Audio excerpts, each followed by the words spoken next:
Olá, pessoal. Boa tarde. Me escutam bem? Maravilha. Obrigado a presença de todos. É um prazer imenso aqui estar junto aqui com vocês. Eu vou pedir para a Kátia, diretora administrativa do Lactec, fazer a abertura aqui. Eu pego a palavra na sequência. Boa tarde a todos. Primeiramente, eu quero desculpar que a gente está com a ausência do Viana, o nosso presidente, não pôde estar presente conosco aqui, e nem o nosso diretor comercial, o Ribas. Ambos estão em São Paulo, mas com certeza estariam aqui nos prestigiando se estivessem conosco aqui em Curitiba. Queria também agradecer a todos que, de alguma forma, aceitaram aí o nosso convite para poder fazer um pitch aqui para nós hoje. E a nossa intenção aqui é selecionar uma ou mais empresas para que a gente possa ter uma parceria aí junto com a nossa área, a Go4, que é a inovação aberta do Lactec. Então, muito obrigada. Sejam todos bem-vindos. Vou passar novamente aqui a palavra para o Fabiano para que ele possa explicar para vocês como que vai funcionar aí as nossas atividades de hoje. Obrigada. Bom, então eu estou com a minha cola aqui com uma listinha de informações. Então, a gente tem aqui à esquerda uma copa que tem café, água. A qualquer momento, vocês fiquem à vontade de ir lá se servir. Depois, às 15h45, a gente vai ter um espaço para um coffee break, para a gente fazer algumas interações. Mas é para ser um evento descontraído. Até falei com o Rigoni ali, faltou a musiquinha aqui para dar uma quebrada no gelo, mas depois a gente providencia aí, vai ser bem legal. Deixa eu me apresentar, eu sou o Fabiano, eu sou gestor da Go4, área de inovação aberta do Lactec. E a Kátia já comentou, a gente tem expectativa hoje de selecionar pelo menos uma, ou quem sabe mais, aí, as startups participantes, para a gente trabalhar com inovação aberta, formalizar essa parceria com o Lactec. Agradeço já de antemão ao Nicolás, a Giovana, a Késia e a todo o time aí do Habitat Senai pela parceria. Também quero agradecer, temos figuras ilustres aí, pessoas aí do time, pesquisadores, colaboradores do time Lactec. O ano passado a gente fez um evento chamado Go4Tank, fazendo alusão ao Shark Tank, mas a gente fez um evento interno no Lactec. E essas pessoas que estão aqui, eles apresentaram, defenderam pitches internos lá no Lactec e que culminaram em MVPs que a gente está trabalhando na Go4. E esse ano a gente está com uma proposta um pouco diferente para consolidar mesmo a inovação aberta e trazer uma parceria aí com uma startup. Falando um pouco sobre, a gente vai ter uma banca, mas a ideia não é aquela banca formal que a gente tem lá para uma universidade, é uma banca descontraída, vai fazer algumas perguntas. A gente vai ter a avaliação dessa banca nesse evento, mas a gente também vai ter uma avaliação das empresas no momento posterior, por isso que o evento está sendo gravado. Então, a gente vai submeter para um público mais abrangente lá no Lactec também, para eles poderem fazer a avaliação das startups. E é importante que, ao final, quando a gente consolidar todas as avaliações, a gente vai fazer uma devolutiva com cada um de vocês que estão aqui com a gente. Então, esse fica o nosso compromisso. Tá?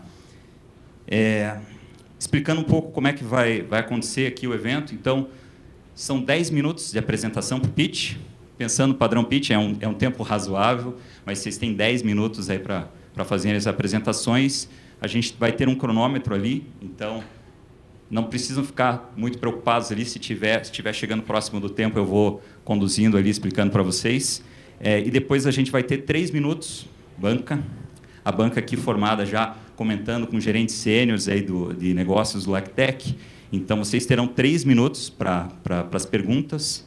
E daí eu já vou chamando também na sequência aí cada startup para a gente emendar uma na outra já e conseguir fechar o evento conforme o cronograma previsto aí para as 17 horas, perto das 17 horas. Acho que é isso. Eu já vou chamar, então, o Nicolás. Nicolás, eu já peço também para Devel, né, a primeira, já ficar preparada aí para logo na sequência vocês entrarem aqui na apresentação. Nicolás.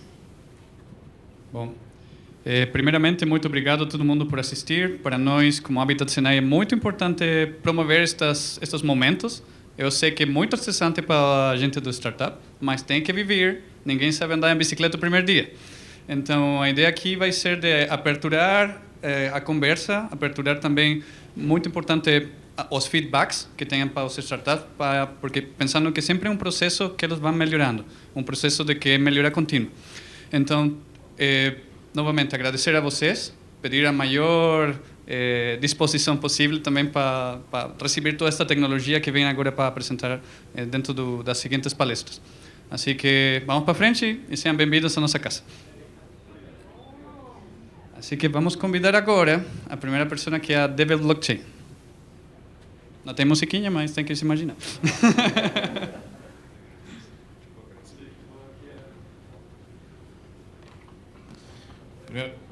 Primeiramente, obrigado. Boa tarde a todos. É um prazer estar aqui na presença de pessoas tão importantes nesse cenário de inovação. Acho que não começou ainda, né? Mas se quiser...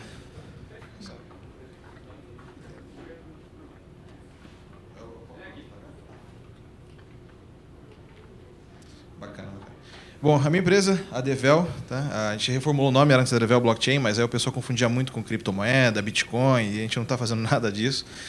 O nosso core é a tecnologia. Então a gente reformulou o nosso nome só para Devel. Então a gente tirou o blockchain nome para não causar essa confusão, que já aconteceu, né? Algumas pessoas perguntaram: você está vendendo Bitcoin e tal? Não tem nada a ver. Bom, primeiramente vou começar explicando do porquê que o nosso negócio hoje está tratando de um tema muito sensível. Quando a gente fala hoje de segurança da informação, é muito comum as pessoas conhecerem empresas, negócios, governos que foram atacados por ransomwares, ataques cibernéticos de extração de dados. Então, tem uma rotina de ataques e vazamento de informações e indisponibilidade de sistemas que afetam diariamente centenas de milhares de empresas ao redor de todo o mundo. E elas investem centenas de milhões de dólares todos os anos para poder contornar essa situação. E ainda assim não está sendo suficiente, né? Como vocês observam, há pouco tempo atrás, algumas empresas grandes tiveram casos gigantescos de prejuízo, Americanas, JBS, que é um exemplo que eu vou dar aqui, que foram ataques que causaram prejuízo significativo no balanço comercial e na valorização da empresa. Com isso, a gente detectou 5 pontos principais ali desses ataques que eles têm como consequência. Primeiro, a segurança cibernética fraca ou ineficiente. Então, geralmente, hoje, segurança de informação, o pessoal trata com uma prevenção do que algo que já aconteceu. Então, um tipo de ataque, ele é identificado, rastreado, e aí eles montam um protocolo para, se acontecer alguma coisa daquilo de novo, a gente tem como evitar ou tem como, de repente, tratar. Mas nunca pensando no futuro. Então, a gente não está preparado para uma coisa que ainda pode acontecer. Segundo, os ransomwares, que são os ataques mais danosos hoje nas empresas. Quando você criptografa todo um banco de dados e a empresa perde o acesso àquela informação. Isso estou falando de governo, comércio, indústria. Então, isso é um problema sério que tem agravado muito nos últimos anos, principalmente com a pandemia, onde várias empresas passaram para o mercado digital. O terceiro ponto, ainda mais agora que a LGPD, que foi recentemente aprovada, as empresas têm que ter uma preocupação muito grande com a segurança dos seus clientes, dos seus fornecedores, dos seus parceiros. E a LGPD ela traz alguns itens de grande observância dentro dessa estrutura. Então, as empresas estão tendo que se adaptar para esse formato, onde a informação dentro da sua estrutura ela tem algumas diferenciações, mas ela é de responsabilidade dos gestores e dos administradores. O quarto item, as dificuldades em auditorias informatizadas. Então, quando você tem um banco de dados, uma empresa grande ou uma empresa que trabalha com muitos módulos, fazer uma auditoria dessa informação é muito difícil, porque são vários sistemas interligados, várias empresas diferentes trabalhando dentro da mesma estrutura. E o quinto ponto são sistemas desconectados. Então, dentro da mesma empresa, às vezes, você tem um setor que não comunica com o outro, principalmente por conta de sistemas, novamente, o de cima, né, com sistemas diferentes dentro da mesma corporação. Então, aqui um exemplo que eu trouxe. A JBS, em ano passado, ela teve um ataque do estilo ransomware que fez com que ela tivesse que pagar 11 milhões de dólares para recuperar esses dados. Então, os técnicos dele, então a JBS é uma empresa grande, né? Com certeza tem excelentes profissionais, mas mesmo assim não foi possível evitar um ataque do estilo ransomware que causou um prejuízo gigantesco. Isso aqui é o valor que eles pagaram em Bitcoin, em criptomoeda, porque ataque não tem como se negociar, parcelar. Ou paga ou perde os dados. Então, a Devel ela traz para o mercado justamente uma proposta de solução para esse segmento, utilizando a blockchain como tecnologia. Então, ilustrando basicamente, hoje o sistema tradicional ele funciona da seguinte forma. Você tem um front-end, onde vai ser exibidas as informações para o seu usuário final. Você tem uma API que faz a conversação, faz a comunicação entre o front-end e o back-end. E esse back-end geralmente é um banco de dados, seja ele relacional ou não. Então, essa é uma estrutura básica de um sistema informatizado hoje. Com a blockchain, a gente traz uma solução para integrar esses últimos dois elementos, que é uma API e um banco de dados. Então, dentro da mesma estrutura, você tem uma união desses dois elementos através dos smart contracts e da parte de armazenamento de dados criptografados dentro da blockchain. Com isso, a gente traz a criptografia inviolável. Então, dentro hoje da Devel, o sistema nosso, ele trabalha com o Zero Knowledge Proof, que principalmente em sistema de autenticação é um dos mais seguros já criados, onde a pessoa faz a autenticação, a empresa, a API, o sistema faz uma autenticação, onde ele não precisa necessariamente ter todas as informações. Não vou entrar muito no detalhe sobre o Zero Knowledge Proof, mas é um conceito bem técnico. Então, isso garante que, mesmo que ocorra um vazamento de banco de dados, por exemplo, vazamento de informações, tudo ali está criptografado. Ou seja, o máximo que a pessoa vai ter, o atacante ou quem estiver fazendo esse tipo de ataque, vai ter um banco de dados criptografado que ele não consegue criptografar por conta da criptografia que a gente usa, que é o SHA-256, que é uma criptografia assimétrica, ou seja, eu não consigo descriptografar essa informação. Outro ponto importante que a gente trouxe é a fácil integração. Então, não adianta nada a gente trazer uma proposta de solução bem extensa, bem ampla e robusta, se para colocar isso dentro da sua empresa, colocar isso dentro do seu negócio, você demanda um corpo técnico muito especialista ou muito caro, exige muito tempo. Então, a gente traz uma comunicação com a API igual hoje você trabalha no sistema tradicional. A diferença é, para desenvolvedor, a integração é muito rápida e simples. Então, com alguns clientes, a gente já conseguiu integração dentro de 1 hora. Isso traz agilidade e segurança para o seu negócio. Porque ali você elimina o ponto único de falha, mas integra facilmente dentro da sua estrutura que já existe hoje. E aqui é uma estimativa do mercado, né? Então, tem ali uma pesquisa que a gente realizou, uma pesquisa que a gente utilizou da Statista, que é uma empresa de consultoria de tecnologia da informação, e um levantamento sobre o mercado de segurança da informação. Isso é um mercado global, tá? Então, ali, todos os investimentos que as empresas fazem e têm feito ao longo dos últimos anos dentro da área de tecnologia da informação. E esse é um segmento nacional que a AB Software fez, relacionado só com a parte de segurança no mercado brasileiro. Então, você tem tanto a parte de backbones, a parte de software, quanto a parte de integração de sistemas e todas as soluções que são da área de cybersecurity. O nosso modelo de negócio, né, então, a gente trabalha hoje com 3 modelos para os clientes que a gente tem. Pay-as-you-go, por exemplo, quem vai trabalhar com rastreabilidade dentro da blockchain, ele utiliza o modelo de Pay-as-you-go, então ele vai publicando as informações e vai pagando de acordo com aquilo que vai utilizando. O licenciamento, para quando você precisa de uma cadeia estruturante interna, ou seja, você vai usar aquilo dentro da sua corporação e somente dentro dela, ou com os seus parceiros. E o end-to-end, que é um desenvolvimento voltado para quando exige uma aplicação mais extensa, modularizada, ou integração com algum tipo de ERP, ou algum tipo de software mais complexo.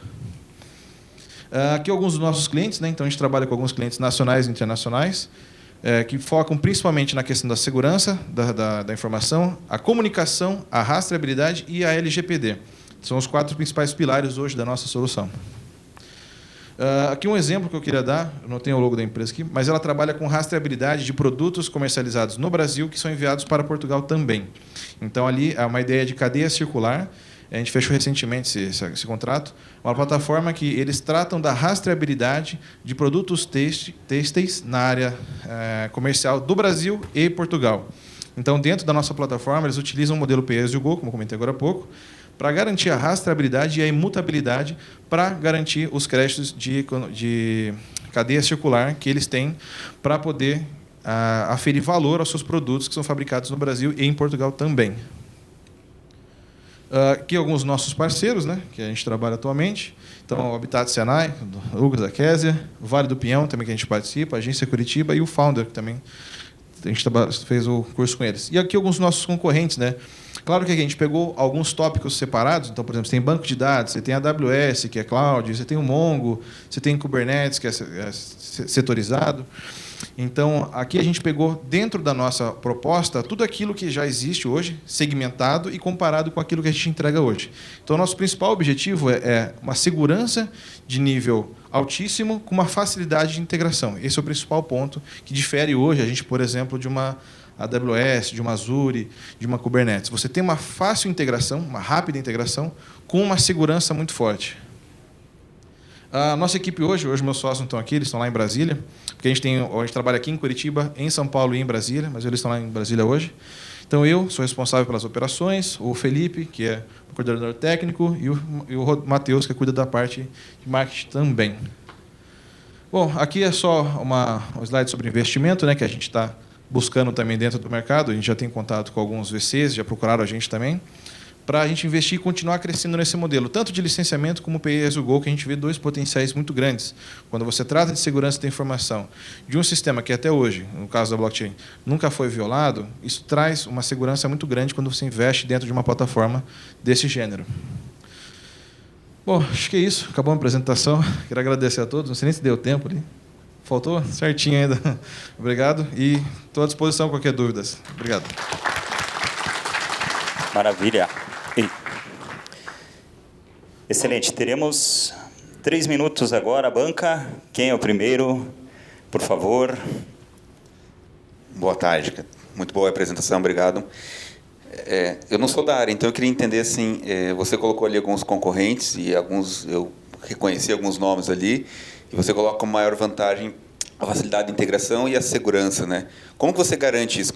Baseado no que você se coloca, ou a sua empresa coloca com esse destaque aí de segurança e de facilidade de integração? Claro. Hoje a gente trabalha com alguns clientes da área médica, da área logística e da área da indústria têxtil. Então, são MVPs que nós rodamos nessas empresas, e dentro deles eles têm profissionais de nível júnior e pleno. Dentro das empresas não tem ninguém do nível sênior. E a gente passou a documentação para eles, para fazer a integração, e eles conseguiram esse tempo de 1 hora. Foi uma resposta que eles nos deram, não foi nem a gente que propôs para eles fazerem isso em 1 hora. A gente deixou a documentação, em 1 hora eles falaram, conseguimos integrar, já está funcionando. Então, a gente já desenvolveu o sistema para que a integração fosse fácil, usando um sistema de APIs, de endpoints, né, que é algo bem tradicional, um desenvolvedor bem júnior consegue fazer essa integração, e eles nos passaram justamente isso, que a integração foi muito rápida e muito simples. E na questão da segurança, a gente fez um teste com uma empresa de Santo André que trabalha com logística com a gente, que lá o problema era o seguinte: quando você tem uma informação de uma carga e você compartilha isso com várias empresas dentro dessa cadeia logística, algumas vezes, quando a carga é valiosa, ocorre vazamento de informações. Então, isso é um problema crítico para eles, porque uma carga valiosa, por exemplo, vindo de Manaus até São Paulo, ela tem um trajeto muito grande e ela vira um potencial risco, principalmente em estradas escuras, que não tem muito acompanhamento. Quando a gente usou o sistema de blockchains, houve tentativas de vazamento, então a gente conseguiu detectar essa tentativa, isolou e garantiu que essa informação nunca fosse vazada.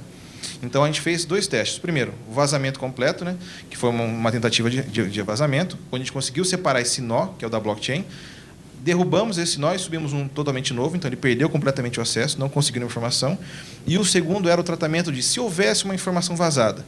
Então, a gente fez um duplo nó, ou seja, ele pegou a informação, o dado criptografado, e nós pegamos a mesma cópia que ele pegou. Com isso, a gente percebeu que, dentro daquela estrutura que ele conseguiu ter acesso, nenhuma informação seria útil, porque estava criptografado com essa SHA-256 ou 512, que eram alguns itens especiais que eles tinham. Então, como é uma criptografia que não permite o par contrário, ou seja, você não consegue descriptografar, ele só tinha um monte de dado embaralhado. Então, para ele, não fez sentido nenhum conseguir ter o ataque bem sucedido se a informação em si não teria nenhum propósito para ele. Beleza, obrigado. Temos 40 segundos aí, tá, Jeff? Bem rápido. Você mencionou que estão captando, né, agora novos investimentos. Isso. E não ficou muito claro para mim o que vocês pretendem. Aumentar a equipe de desenvolvimento, equipe comercial, marketing? O que está pegando mais para o negócio escalar mesmo? Claro. Primeiro, 2 pontos. A equipe de desenvolvimento, porque é uma tecnologia muito recente, então dentro do Brasil é muito difícil você encontrar profissionais que tenham essa expertise. Então, hoje a gente trabalha dentro do nosso quadro, nós temos funcionários que estão se formando junto com a gente não conosco, né, mas assim, estão formando com a gente nessa área de blockchain. E o segundo é a questão do marketing. Por quê? Hoje, falar de blockchain, as pessoas associam diretamente com Bitcoin, criptomoeda, e no nosso caso, a gente usa o core da tecnologia para aplicação. Então, essa é a nossa principal dificuldade, essa parte de marketing em comunicação com o meio externo. Maravilha. Muito obrigado pela apresentação. Eu agradeço, obrigado a todos. Vamos chamar Papum. Olá, pessoal. Boa tarde. Eu sou o Jean. Sou o fundador e CEO da Papum. Papum é uma startup que surgiu aqui, em Curitiba, dentro de uma comunidade. Da comunidade Vila Torres, que fica aqui né, na frente do Senai.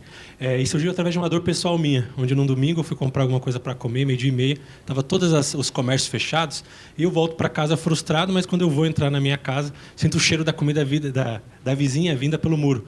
E ele me dá um estalo. Falei, cara, eu, né, estou com essa necessidade de comprar alguma coisa para vender dentro da comunidade e não tem um canal, não tem uma forma de eu saber quem é essa vizinha, que depois eu descobri que é a dona Roseli, para que pudesse me conectar com ela e comprar, né, e fazer essa compra que hoje é uma questão mínima, uma questão básica que a gente tem através dos aplicativos tradicionais, mas eu não tinha isso. Então foi o primeiro insight que a gente teve. E o segundo foi através de uma dor, que também pessoal minha, mas que depois eu descobri que hoje é uma dor de mais de 17 milhões de pessoas que moram no Brasil. Que é quando você quer comprar alguma coisa por um aplicativo e esse aplicativo não te entrega.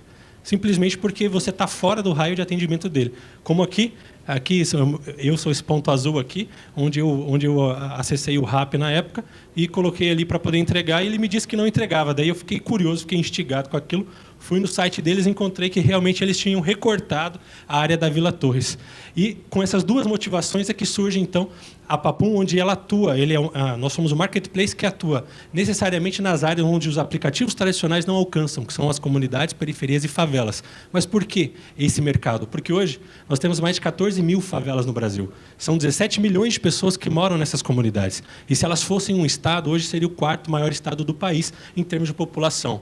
E as favelas hoje não são mais sinônimo de escassez ou de pobreza, por exemplo. Hoje, segundo dados do Instituto Locomotiva, as favelas movimentam 180 bilhões de reais ano.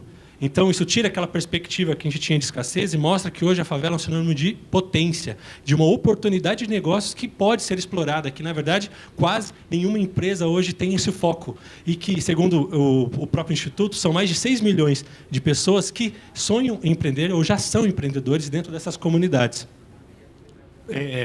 Porém, né, as comunidades têm alguns problemas estruturais. Por exemplo, a taxa de desemprego, que é o dobro da taxa nacional, que faz com que 47% desses trabalhadores de comunidades sejam informais. E, derivado dessa taxa de desemprego, também 76% dos moradores de comunidade gostariam de abrir um negócio, só que na própria comunidade, aqui mostrando um senso de pertencimento e que eles entendem o que é uma comunidade e qual o potencial dela. Só para vocês terem uma ideia, em Paraisópolis, onde a gente já foi 2 vezes, a gente visitei faz 2 semanas, existem mais de 14 mil comércios de rua lá.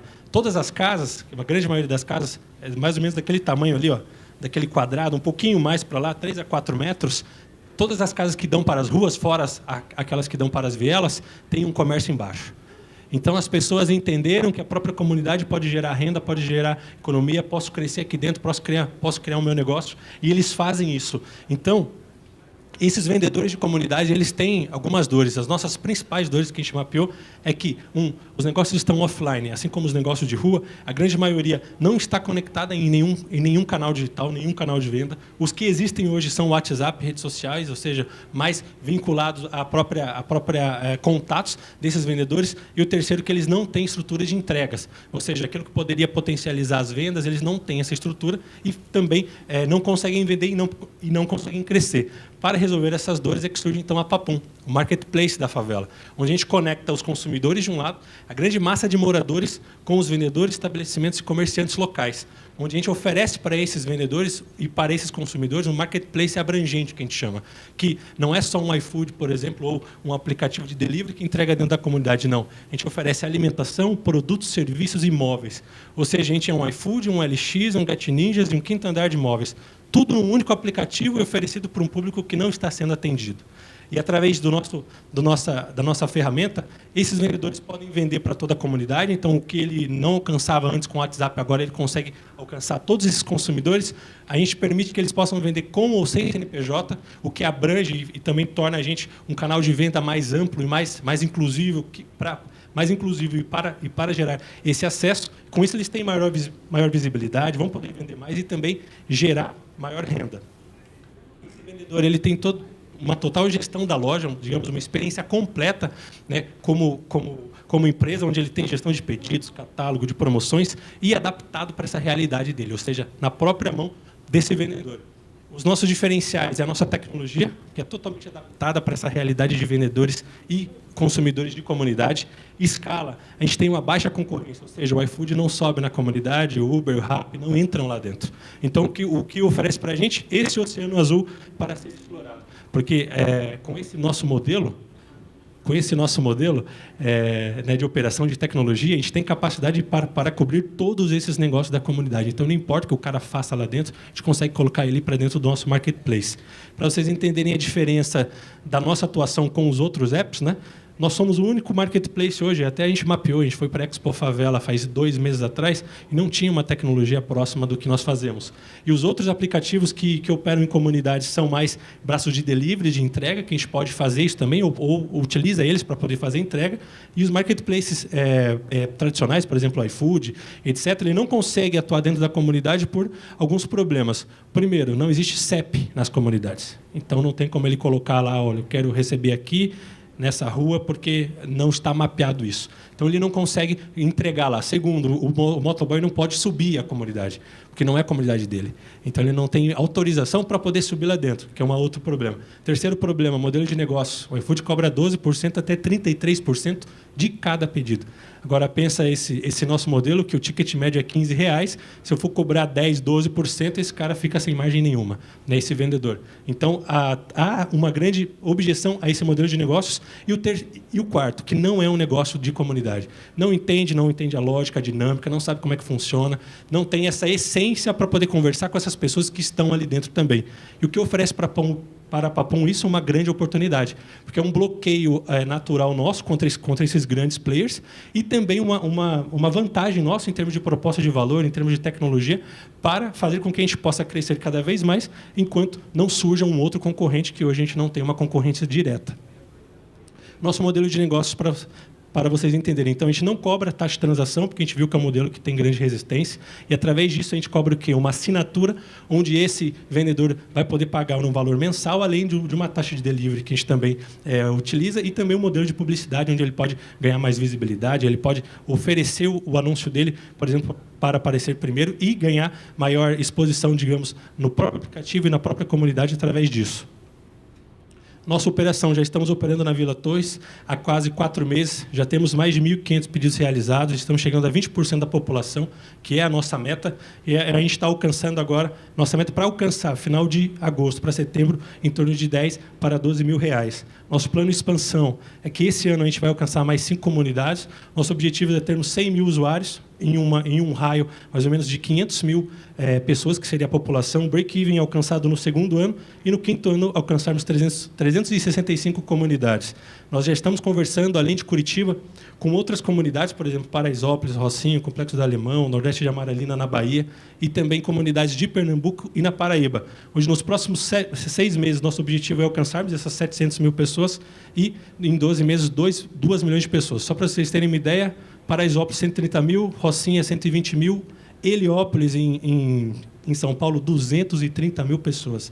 Isso é uma cidade, literalmente, com todo o potencial que vocês possam entender que, por exemplo, uma cidade do interior do Paraná existe numa comunidade, em uma favela.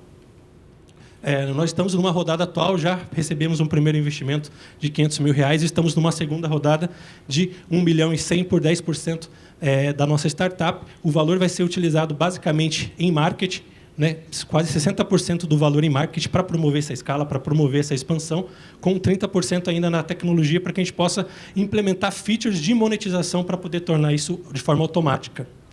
Nós temos parcerias estratégicas que, na verdade, promovem essa nossa entrada na comunidade, que é o G10 Favelas, Gerando Falcões e a CUFA, inclusive o próprio Edu Lira, que veio aqui no Senai faz pouco tempo, é o nosso grande parceiro também, que eles aceleram e a gente cocria com eles essa estratégia de entrada nas comunidades. Nós fomos a startup vencedora do Rocket agora, se vocês acompanharam aqui na RPC, né? Passamos por uma trilha ali fantástica e conseguimos vencer tanto na nossa órbita de varejo quanto na órbita também geral. Então, estamos tendo essa visibilidade, talvez pelo nosso propósito, isso gera muito realmente mídia. Então, é uma oportunidade também, uma força da startup.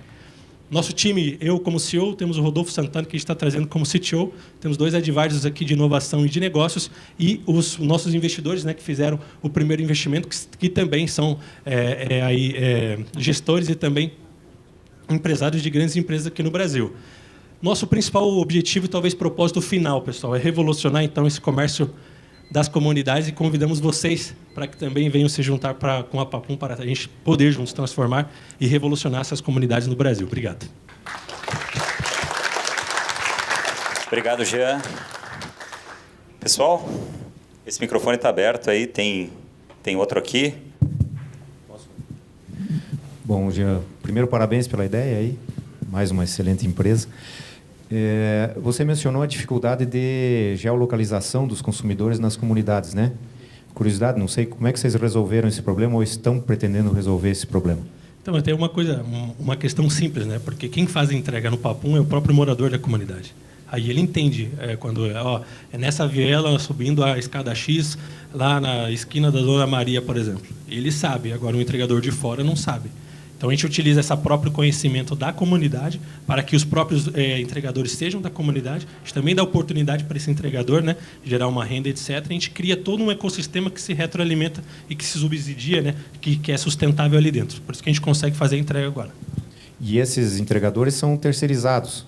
Ou são contratados de vocês? Como é que funciona esse modelo jurídico? Pode ser nosso, como pode ser de um parceiro, né? Eu comentei que existem startups hoje que fazem esse modelo de entrega. É até melhor para a gente, por exemplo, direcionar isso para um terceiro, porque ele já conhece ali, né, o local e ele mesmo faz. Aí a gente fica com esse nosso core, que é o marketplace mesmo, conectando o vendedor e consumidor. Primeiro, parabéns pela apresentação. Eu queria entender um pouquinho como que por exemplo, como é que eu sei que como é que as pessoas, por exemplo, dentro da favela, a gente sabe que tem diferentes níveis de escolaridade, vamos dizer assim, entre esses vendedores, tudo. Como é que vocês fazem? Vocês dão uma assistência para essas pessoas se inserirem na plataforma? Como é que vocês fazem isso lá? Então, a gente tem um modelo em que tanto o vendedor quanto o consumidor podem vender. Né? No modelo LX nosso, a gente inclui uma forma do próprio consumidor. Tem um tênis que eu não uso, tem uma bicicleta, ele também pode vender. E, de certa forma, para poder melhorar essa questão da formação desse empreendedor, né? Eu quero abrir uma coisa, eu já sei fazer algo, eu quero criar uma loja. A gente está criando agora parcerias com o Sebrae, com a PUC e com outras universidades, para a gente criar uma trilha, então, de formação desse empreendedor, onde ele vai entender como fazer precificação, como é que ele faz manuseio melhor dos alimentos, como é que ele faz um estoque, como é que ele também faz promoção, por exemplo, que é uma questão que é básica, mas você não consegue entender, eles não conseguem ver isso, valor nisso, ou também não conseguem fazer isso. Então, a gente está criando toda essa trilha de formação para criar, digamos, um modelo dentro do nosso aplicativo de uma Papum Educa, por exemplo, né, que a gente vai trabalhar nessa formação específica de gaps que esse vendedor pode ter. Obrigada. Maravilha. Obrigado, Jean. Eu que agradeço, obrigado, pessoal. Obrigado. Agora, vou convidar aqui o pessoal da HK360. Boa tarde, boa tarde. Então, deixa eu apresentar para vocês a Renjunca 360. Até quando o Nicolas falou da bicicleta, eu me senti que ele estava falando sobre nós, porque a gente está aprendendo hoje, apesar da barba branca, a gente está fazendo nosso primeiro pitch, estreando aqui com vocês hoje. Durante muito tempo trabalhamos com vocês, quero agradecer a Kátia aí pela oportunidade, acho que ela deu uma saidinha. Nós trabalhamos naquele prédio ali junto com vocês durante muitos anos, como funcionários da Bematec. Eu fui diretor de operações e depois, no momento que a TOTOS comprou a Bematec, fui CEO também da Bematec e diretor da TOTOS, da parte de solução para pequenos varejos. E é um prazer aqui estar hoje explicando um pouquinho o que a gente está fazendo aí nesse novo mundo da startup. Então, eu sou o Christian, eu sou o CEO da HK360, já vou explicar de onde que vem o Renjunca. Eu trabalho já há 25 anos na indústria, tenho uma formação forte na parte de engenharia industrial, também como gerente e diretor de unidades de negócio, tanto aqui no Brasil como fora do Brasil. Tenho uma formação também em governança corporativa, finanças, né, porque o negócio exige isso. E tem o Juliano. O Juliano, ele se conectou comigo na própria Bematec. O Juliano ele foi o responsável por toda a parte de o programa de canais da Bematec, que teve grande sucesso, hoje copiado por grandes empresas, e também responsável pela parte da implantação de um software de previsão de demanda. E aqui eu tenho a nossa CTO, a Andressa, doutora em dados, né, que ela vem trazer a possibilidade de a gente automatizar essa nossa metodologia, que até então é um método que a gente vem implantando, e tornar isso possível através da nossa plataforma. O nosso nome é Renjunca 360, ou pode chamar de HK 360. Quem conhece o sistema Toyota de produção sabe que a base da casa Toyota é Renjunca. E os dois pilares são Jidoka e JIT. Só que todo mundo pensa no sistema Toyota de produção como JIT, que é o estoque.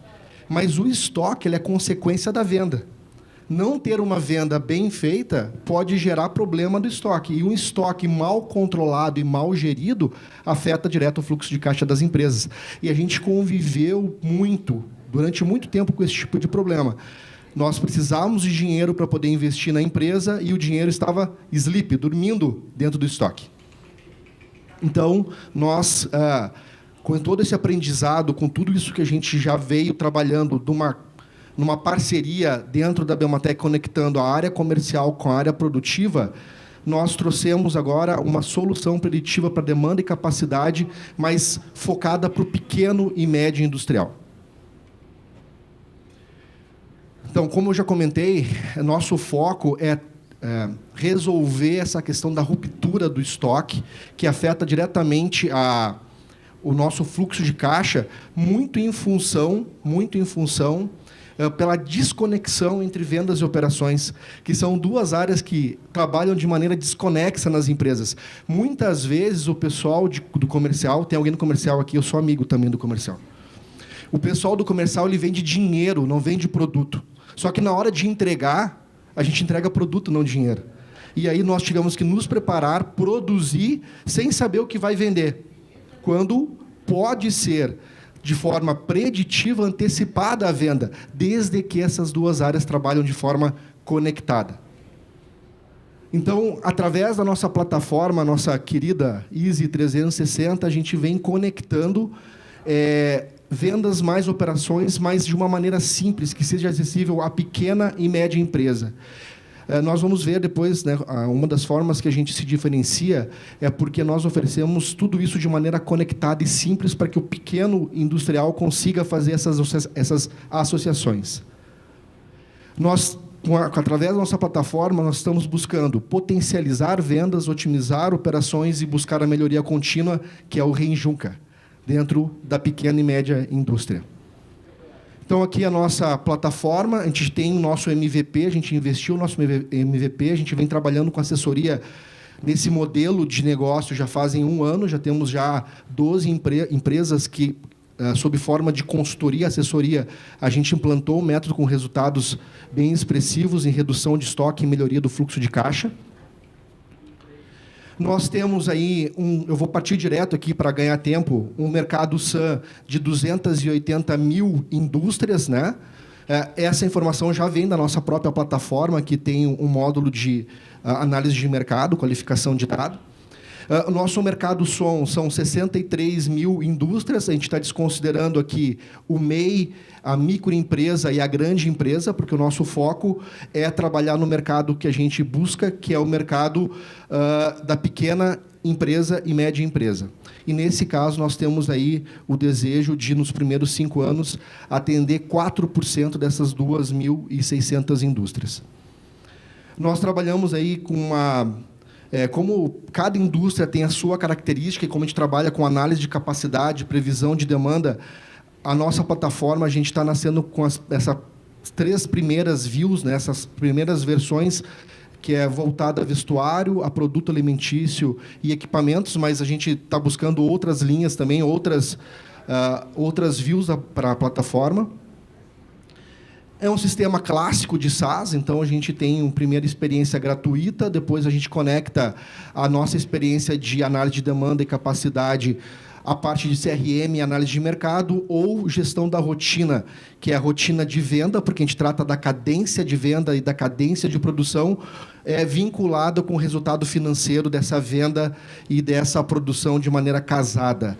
E numa solução mais avançada, a gente oferece tudo isso e também a gente oferece aí toda uma parte de treinamento que a gente chama de CT, que é o Centro de Treinamento 360. Como a gente tem uma experiência muito forte em canais, a gente entende que a nossa venda é uma venda qualificada, a gente pretende vender boa parte através de canais indiretos, desenvolvendo esses canais. Já temos algumas negociações aqui dentro mesmo da Federação das Indústrias, estamos também trabalhando com sindicatos patronais e alguns institutos de melhoria contínua que focam na melhoria da produtividade, mas eu sempre brinco, a gente está melhorando para quê? A gente vai vender mais se a gente comprar essa máquina, se a gente melhorar esse processo, porque todo processo que não tiver um ganho de vendas, a melhoria se torna inócua. E também da forma clássica, que é a venda direta aí com inbound e outbound interno da própria Renjunca. Aqui é a nossa projeção de crescimento. A gente vai, no primeiro ano, buscar 0,5% do nosso mercado som, até atingir aí o nosso desejo dos 4%. E a gente está sendo bem conservador, a gente trabalhou com várias experiências aí para pequena e média empresa, e a gente está agredindo a nossa base 25% ano contra ano, para ser bem conservador, porque a gente entende que chegando naquele potencial lá de 4.880 empresas, nesses primeiros 5 anos, a gente vai ter um resultado financeiro bem bacana. Então, aqui é um modelo de DRE, a gente já passou por algumas avaliações, então, a gente já tem o nosso DRE, que é um DRE clássico de uma empresa de software. A gente já também fez aí um primeiro valuation. Esse ano, somente com a metodologia que a gente começou, a gente tem uma expectativa aí de faturar na casa de R$600 mil. A gente já chegou na metade do ano com metade do valor, quer dizer que estamos dentro. E aí, projetando aí, a partir do ano que vem, já com a venda da solução, um crescimento aí ano contra ano. Nós estamos buscando um investimento porque nós precisamos concluir o desenvolvimento da nossa plataforma, fase 1. A fase 2, que é a parte de conexão de mercado e dados, e a fase 3, onde a gente vai estar buscando aplicar inteligência artificial e IoT à nossa plataforma. Porque, para se tornar uma ferramenta que seja fácil de usar e aplicável, a gente precisa que esses dados que são imputados hora a hora da produção ou da capacidade de máquina, se for feita de maneira automatizada, a gente vai ter um ganho de escala bem significativo. Então, 60% do valor é para poder aplicar na tecnologia e 40% é para poder escalar em vendas. Puxa, terminei ainda com 40 segundos, pela primeira vez. Parece que eu treinei. Obrigado, pessoal. Queria agradecer o Lactec pela aquela empurradinha, sem estar escapando dos pitch. Aí, bom, vamos lá vamos fazer. E a gente está aqui hoje. Obrigado, Cristian. Pessoal, temos perguntas? Boa tarde, parabéns pela apresentação. É a primeira que você comentou? Então, foi muito bem. Eu, sendo bem sincero, eu não entendi muito o negócio. Se você puder explicar agora com talvez um pouquinho mais de calma, assim, sim, reduzir custos com estoques, mas como que você vai integrar essa questão da venda com a parte produtiva? Conta um pouquinho mais, se possível. Então, a gente tem uma espinha dorsal. São 5 processos conectados entre si. A gente tem uma espinha dorsal, que é previsão de demanda, 6, 9 e 12 meses, feita de maneira qualitativa e quantitativa. Então, a gente aplica a estatística como forma quantitativa e aplica muito a questão de colaboração de marketing, da parte da equipe comercial, para ser a parte qualitativa. Isso gera um plano, esse plano vai para uma reunião de consenso, onde faz a reunião de consenso com o responsável financeiro de operações e vendas dentro da plataforma e sai um plano irrestrito. Esse plano irrestrito, ele sofre uma análise de capacidade imediata para ver onde estão os gargalos produtivos, sejam eles de estoque, pessoas ou equipamentos. E aí você tem duas frentes. Dizem que a palavra tem poder, né? Então, a gente disse que vai fazer, agora tem que executar. E essa execução vem por uma cadência de vendas e uma cadência de operações, que são mais 2 módulos da nossa plataforma, que é a gestão de venda e a gestão de produção, onde a gente acompanha os IROGs, enfim, as capacidades de todos os equipamentos, mais a capacidade da equipe de venda. Além disso, a gente tem a qualificação dos dados que vem da previsão de demanda. Então, nós temos já um cubo que a gente pega dados abertos, e esses dados abertos geram leads qualificados, e esses leads alimentam o CRM, e esse CRM que está dentro da plataforma alimenta a previsão de demanda. Então, à medida que a gente vai conseguindo qualificar e tornar mais acurada a nossa previsão de demanda e vai vendendo aquilo que a gente disse que ia fazer, os estoques naturalmente vão reduzindo. A gente tem uma experiência que a gente conseguiu trazer um estoque de 65 milhões de reais para 24 milhões de reais em questão de 1 ano fazendo esse tipo de trabalho. Me parece que tem sempre um serviço de consultoria associado ao produto de vocês, certo? Até pelo que você acabou de explicar e tal. Isso, primeira pergunta, isso seria uma barreira para a escala do negócio? Desde que, se for essa a premissa.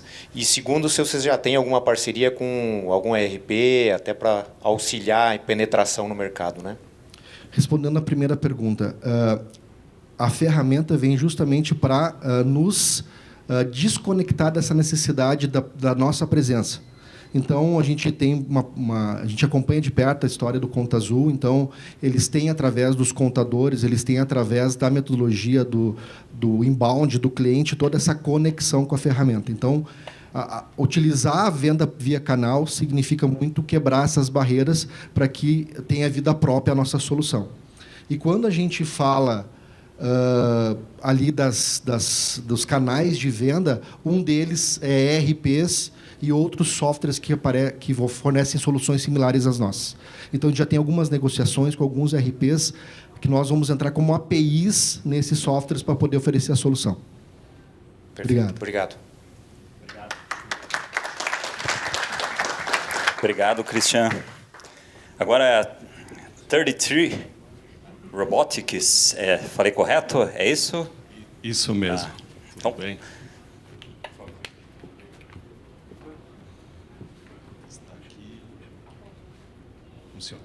Boa tarde, pessoal. Sou Leonardo Álvares, da 33 Robotics, ou 33 Robotics.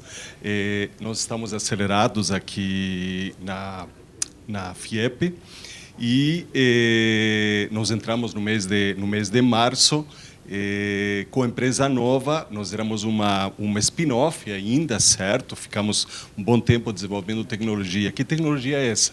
Nós trabalhamos para transformar a movimentação de cargas em autônomas, certo? Então, a gente muitas vezes diz que a movimentação de cargas é uma parte um pouco esquecida da indústria 4.0, porque as indústrias colocam braço robótico na célula de produção, mas tem muita gordura na movimentação de cargas, certo? Ou seja, a pessoa andar junto com a carga não é um bom negócio, certo? Então, a gente trabalha com soluções que automatizam essa movimentação de cargas indoor, certo? Então, a gente utiliza plataformas robóticas móveis, plataformas com rodas, para fazer essa movimentação de cargas de um ponto a outro. Seja no hospital, seja no chão de fábrica, num centro de distribuição, enfim, são diversos.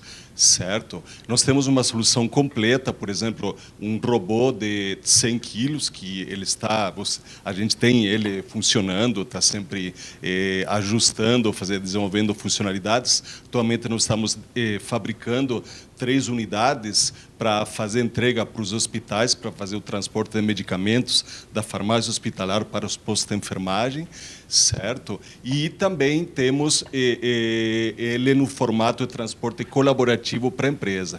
Então, numa empresa, alguém precisa levar uma carga de um ponto a outro, em vez de essa pessoa levar essa carga, essa encomenda, pega o celular, chama o robozinho vem, coloca a carga em cima e leva lá para o Zé, que está lá num outro ponto, certo? O robô até avisa no caminho que essa carga está a caminho e a pessoa vai executar uma outra tarefa de maior valor agregado, tá?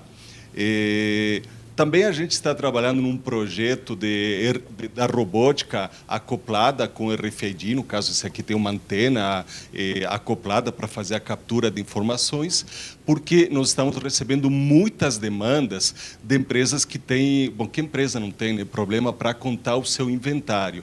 E como barateou muito toda essa parte de etiquetas ativas, etiquetas passivas, de RFID e o preço das antenas também, está muito fácil realmente para fazer esse controle do inventário, o controle, enfim, da saída de mercadoria, que nem a gente está conversando aqui com um fabricante aqui na cidade industrial, ele precisa que controle um controle dos kits que estão indo para a linha de montagem sejam os kits corretos, certo? Porque às vezes um bico injetor um é igual ao outro, mas visualmente, tá? Mas se colocar o bico, se fizer a separação errada, colocar o bico injetor errado, aí vai gerar todo um problema dali em diante.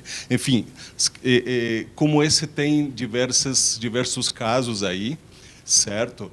E a gente também utiliza a nossa tecnologia. No começo a gente ia fabricar uma plataforma de 500 quilos, de 1 tonelada, de 2 toneladas. Aí o pessoal chegava aqui e disse, não, primeiro preciso que tenha um garfo que levante a carga. Mas, espera aí, 2 toneladas que tem um garfo que levante a carga, isso não vou fabricar isso, porque isso já existe. É uma paleteira da Crown, da Steel, de Hyster, sei lá. Então, a gente desenvolveu um kit para transformar, para robotizar os equipamentos de forma a fazer a movimentação autônoma dessas cargas, certo? Nós fizemos um primeiro trabalho para a Embraco, transformando um rebocador de 3 toneladas. Na época foi com seguidor de trilho. Ali a gente aprendeu a controlar a movimentação do equipamento.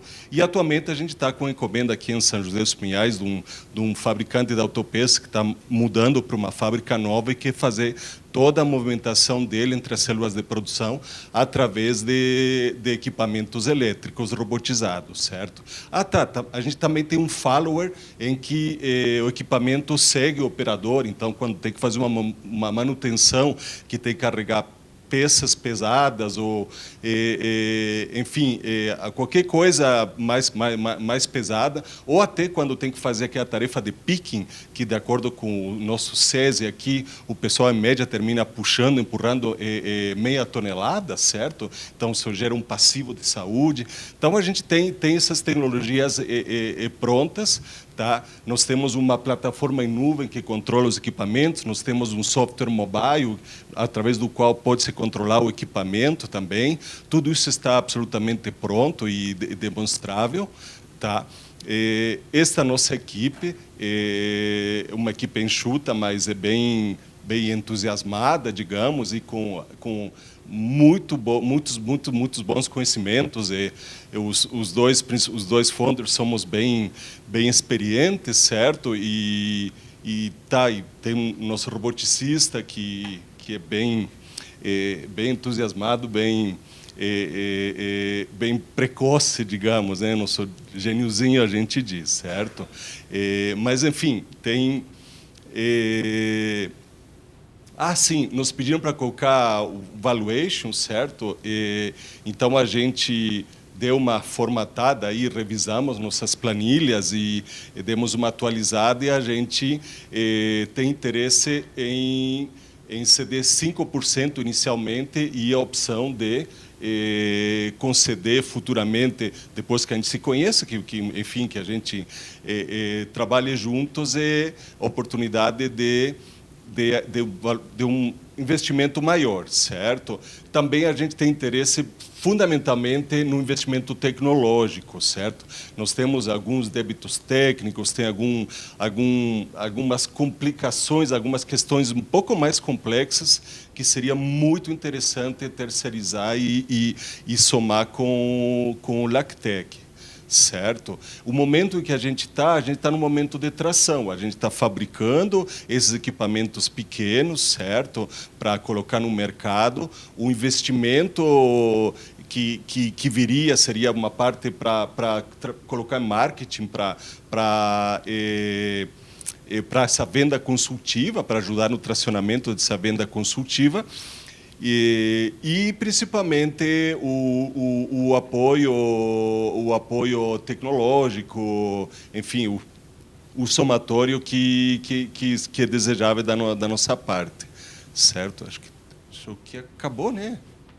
Sobrou tempo pra caramba. Então, vou aproveitar esse tempo para vocês perguntarem, se tiverem perguntas, senão fica a apresentação aí, tá bom? Obrigado. Obrigado, Leonardo. André?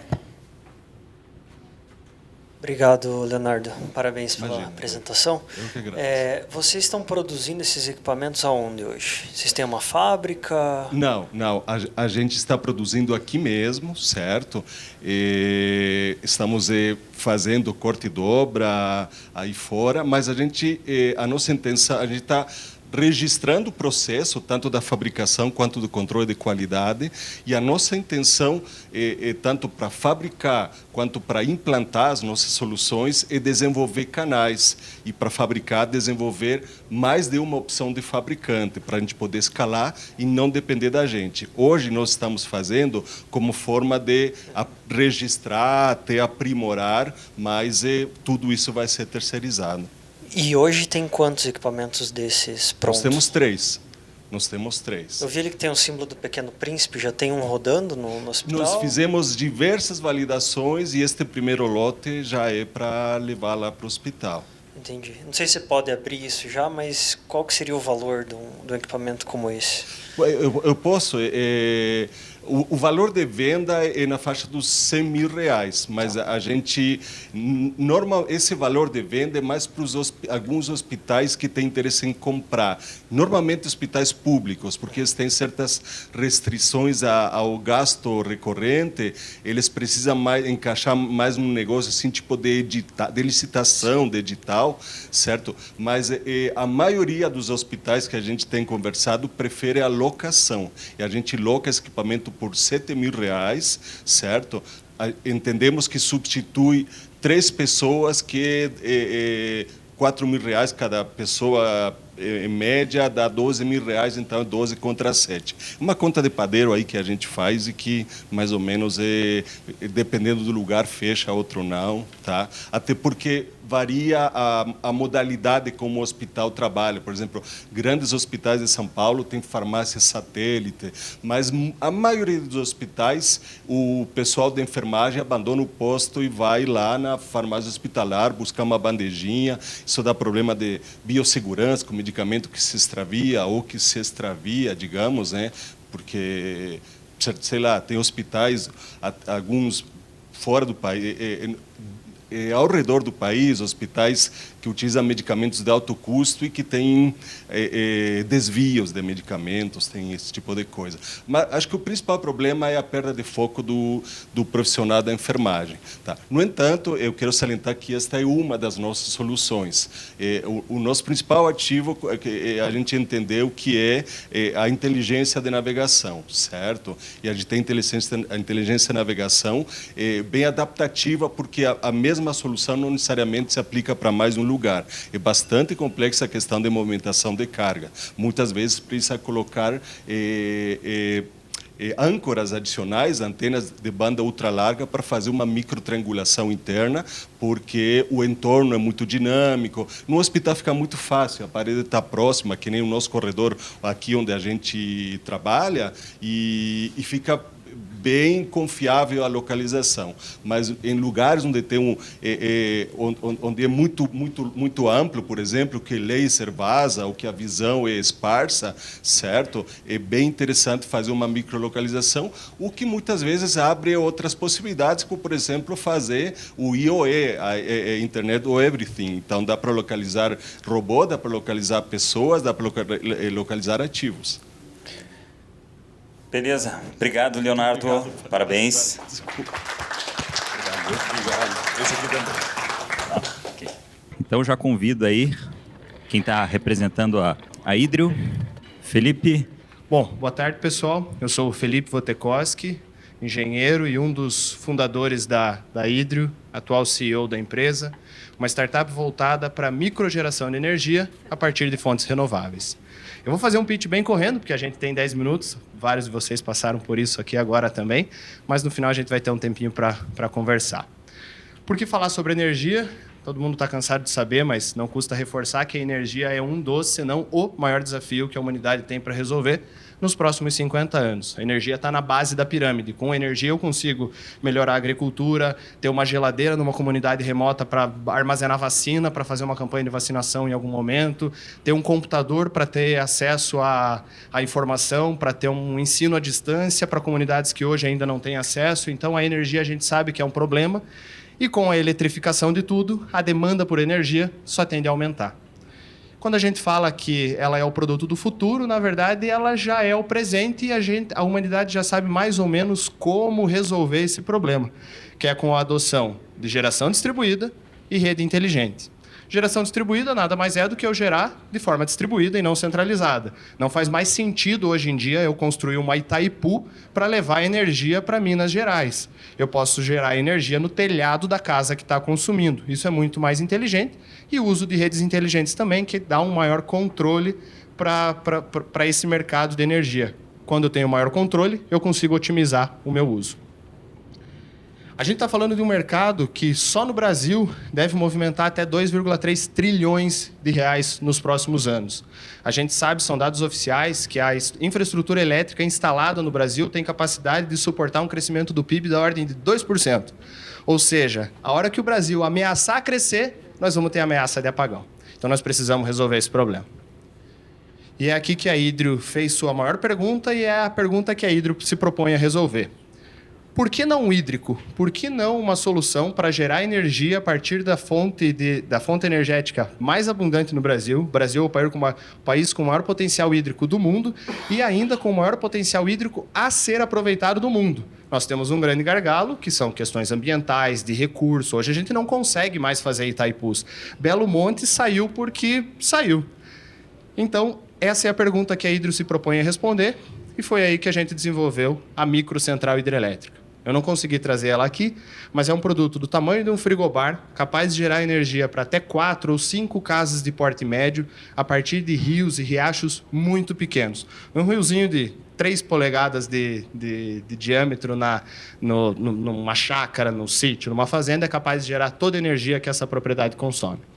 Um produto 100% modular, ou seja, igual uma placa solar. Quando eu vejo uma instalação de solar, eu não tenho uma placa de 4 por 12 metros. São várias placas, uma instalada ao lado da outra. A microusina foi concebida para ser exatamente assim. Se eu tenho mais água, consigo instalar mais módulos, aumentando a eficiência. A máquina que eu instalo em São Paulo é a mesma máquina que foi instalada em Santa Catarina, então eu ganho de escala, melhora na manutenção, a homologação desses equipamentos nas concessionárias, enfim. E é um equipamento que tem um baixíssimo impacto ambiental. A captação dela de água é feita a fio d'água, quando não há necessidade de represar a água, e ela é tão pequena que se eu tiver uma árvore onde eu for instalar ela, eu simplesmente instalo ela do lado. Eu não preciso cortar essa árvore para fazer essa instalação. A água desce a tubulação, passa pelo equipamento, gira a turbina, gera energia e volta para o rio sem nenhuma alteração físico-química na água. Na verdade, eu tenho uma alteração que eu acabo oxigenando a água, que é bom para a vida pós-geração de energia. A gente tem 2 grandes segmentos que a gente atua com esse produto, que é o segmento pequena geração, ou seja, o sítiozinho, a fazenda que tem um riacho, quer gerar sua própria energia. Normalmente, onde eu tenho potencial hídrico, é ruim para gerar energia solar, porque eu estou no meio de morro, eu tenho um sombreamento grande, a energia média gerada no solar é ruim. Então, gerar energia de fonte hídrica é o jeito mais barato de gerar energia. Isso não é exclusividade nossa. Todo país que tem muita água, a matriz energética é predominantemente hídrica. E é por isso que a gente propôs esse produto. A gente também tem um segmento que começou a atuar desde o ano passado, que é o segmento grandes gerações. Então, a gente consegue gerar energia em vazão sanitária de represas e usinas, vazão não turbinada, saída de estação de tratamento de efluentes. Nós temos um banco de geração instalado numa estação de tratamento de efluentes da Sanepar, em Foz do Iguaçu. Temos máquina instalada na Cocamar, na cooperativa lá em Maringá. Então, tudo onde eu possa fazer aproveitamentos maiores, eu consigo fazer um banco de geração. Tudo isso 100% integrado na rede, eu consigo controlar todos os parâmetros da microusina, consigo ver o que ela está gerando, prever falha, apontar manutenção, se for o caso, em algum momento, tudo online. Aqui, o nosso terceiro modelo de negócios, que é o que a gente está entrando agora, a gente está vivendo exatamente esse momento, que é começar a vender energia. Quando a gente fala de investimento, que é um dos motivos que eu estou aqui, a gente está com uma rodada de investimento em aberto, é falar sobre as a service. No nosso caso, é vender a energia como um serviço. Eu não vendo mais o produto. Eu instalo uma geração de energia e recebo receita recorrente por essa energia gerada. Para dar uma ideia de potencial de retorno nesse mercado, um potencial de 75 kW, que é o limite da microgeração, consegue gerar em torno de R$20 mil por mês, dependendo da tarifa do local onde ela está instalada. A gente está falando de um negócio com TIR acima de 20% ao ano. Isso, quando eu fiz essa apresentação, a gente não tinha ainda, a Selic não tinha batido onde ela está hoje. A gente tem para os próximos, no nosso roadmap, do que a gente vai continuar desenvolvendo. A gente tem a MCH, a gente tem um microgerador a gás e uma válvula redutora de pressão. O microgerador a gás ele passou no Tecnova recentemente e a gente, infelizmente, desistiu. E é um dos motivos da gente estar com uma rodada de investimento em aberto. Estava faltando braço para a gente fazer tudo que a gente precisa tirar do papel. Graças a um bom trabalho da equipe, a gente está crescendo. O que a gente está fazendo hoje é desenvolvendo uma máquina que a gente chama de geração individual. Hoje ela já tem nome, inclusive. Foi uma enquete na internet, foram mais de 1.000 votações. Se vocês olharem as nossas redes sociais, a gente tem uma relevância bem legal nas redes sociais. O nome dela é Hydrio Mini, um produto que vai ser do tamanho de uma impressora laser capaz de gerar energia para uma casa inteira. Tudo que uma casa consome. Esse produto, o nosso preço-alvo, ele vai ser vendido por até R$6 mil. É imbatível em relação a qualquer outra possibilidade de gerar energia solar para a mesma quantidade. Então, se é uma propriedade rural ou uma propriedade que tenha disponibilidade hídrica, quer gerar energia, esse produto é imbatível. Ele está sendo lançado segunda-feira agora. É por isso que eu não estava aqui desde o começo da apresentação, porque a gente está fazendo site e tudo mais para lançar esse produto. E também, o que eu queria, depois a gente pode fazer circular aí para vocês, a gente quer, um grande objetivo nosso é lançar esse ano ainda um micro eólico para ambiente urbano. Eu já cheguei até a conversar com o pessoal aqui da FIEP, para instalar aqui no topo desse prédio. A gente consegue instalar em ambiente urbano, a gente tem vento soprando da divisa com o Uruguai até todo o Nordeste, né? Tem muito potencial para micro eólico nesse sentido. E aí eu acho que a gente tem uma grande sinergia para desenvolver projetos em parceria com o Lactec. Como é que está o nosso status hoje? Então, eu sempre brinco que a gente teve a honra de lançar a microcentral hidrelétrica oficialmente, junto com o maior evento da humanidade dos últimos tempos, a pandemia. A gente esperava fazer um grande barulho em 2020, não foi bem assim, vendemos 5 máquinas, um faturamento de 82 mil. Ano passado a gente vendeu de 5, 13.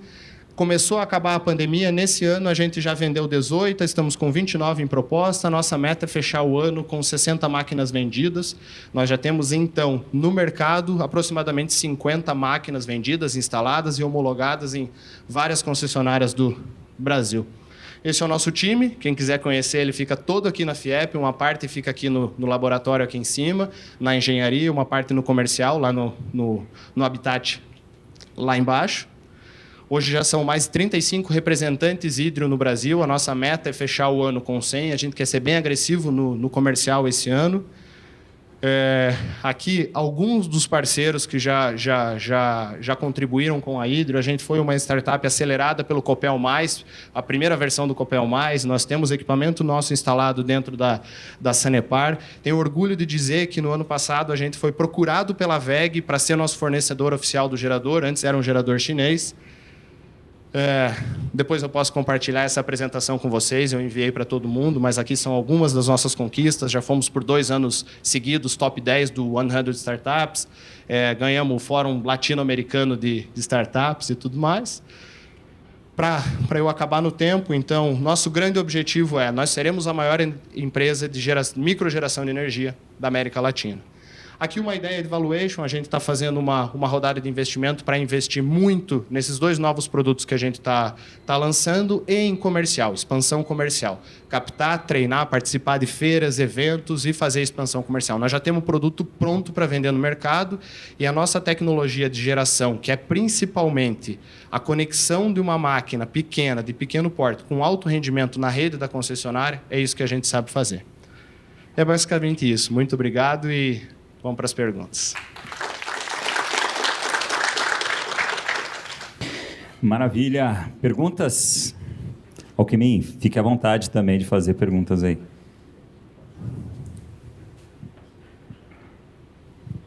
Opa, parabéns aí.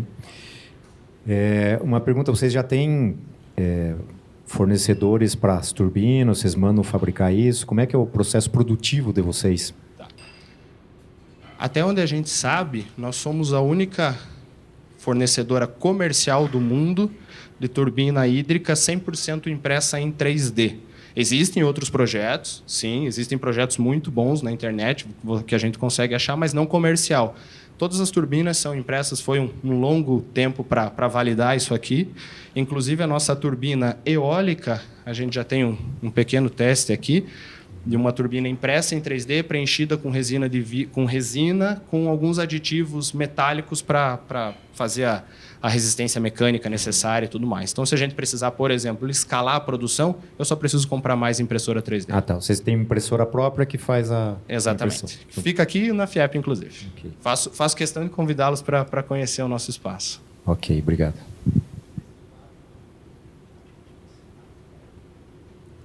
Mais alguma pergunta? Rigoni, se alcança ali, Tânia, por favor. Uma pergunta sobre a captação dos clientes. Você comentou de pequenas propriedades rurais, né? Como é que vocês captam esses clientes? Os clientes, principalmente, são pela nossa atuação online. Então, a maioria dos leads chegam para a nossa equipe comercial tratar, mas a gente depende ainda dos representantes. O mercado rural, principalmente que a gente atende, que são os pequenos produtores, eles precisam de um contato cara a cara. A gente passou por essa curva de aprendizado, de tentar atingir eles só no online, e viu que a gente precisava dos representantes. Então, hoje, a maioria dos representantes que já são hídrio, a gente chegou a ter 60 representantes, então já passou pelo primeiro filtro, teve 60, para eu descobrir que desses 60, 35 eram bons. Então, eu recebo o lead, trato o lead aqui, vejo se ele tem potencial com foto, vídeo, a gente já consegue tratar isso de forma bem rápida e encaminho para o representante fazer uma visita. A maioria dos nossos representantes já mexe com alguma coisa ligado com o nosso tema, na maioria painel solar. Já são integradores, instaladores de painel solar que vão fazer o tratamento final do lead. Então, a gente recebe, trata, uma parte já descarta porque não tem potencial hídrico, ou quer instalar na caixa d'água, ou quer instalar uma bomba para fazer a MCH girar. Os que têm potencial de verdade, a gente encaminha para o representante, ele vai fazer a visita e fecha a venda. Uma pergunta bem rápida.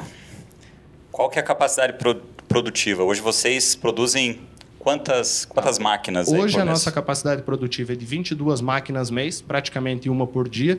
Hoje a nossa limitação está no nosso montador. Então, para eu dobrar a minha produção, hoje eu contrato mais um montador. Para eu aumentar essa produção, eu tenho que, hoje, mudar de espaço, comprar mais impressora e contratar montador. Está bem otimizada a nossa produção nesse sentido. Se eu precisar e tiver a oportunidade de escalar, é rápido e fácil de responder. Maravilha. Obrigado. Quem tiver mais questões aí, fique à vontade depois. Felipe, né? Isso.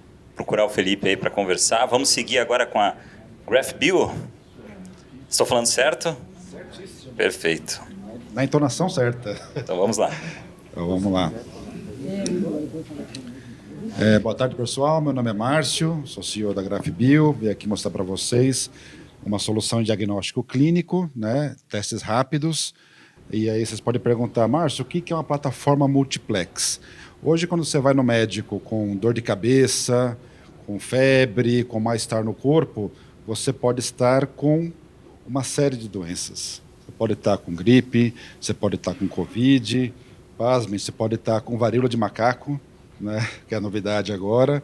E a ideia aqui é ter um diagnóstico que você consegue, no mesmo teste, detectar vários tipos de doenças ao mesmo tempo, né? E um sistema point of care. Então, por exemplo, pode ser aqui na entrada desse evento, você ter um stand ali para fazer o teste na hora, pode ser no posto de saúde, pode ser uma comunidade remota no Amazonas, onde você está. Então, é o point of care.